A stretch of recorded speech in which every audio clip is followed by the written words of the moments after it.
naktī pašā jūras maliņā, Volgas miestā viss ir pustam zīkari ieciem. Tikai daži studenti vēl miega netīko, bet kāds viņiem pastāstīs, ka tā nu darīt brīv. Ko lai dara studenti, kam vasarā vien darbos līdz, naktī dzīvo pulcēm līdz uz liemenīša sēž.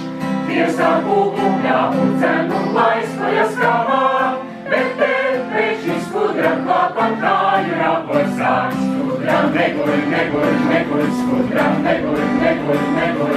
Tāda soman pa kāju, tāda soman pa kāju, sargi sevi, sevi, sevi, sargi sevi, sevi, sevi, tā neaiznes uz skudru māju.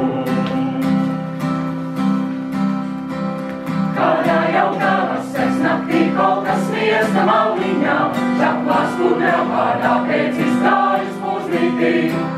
Gandrīz klāpā visam tuvu doma necītīs, vēl mazliet un esmu mājās jāšķezot tik kauns.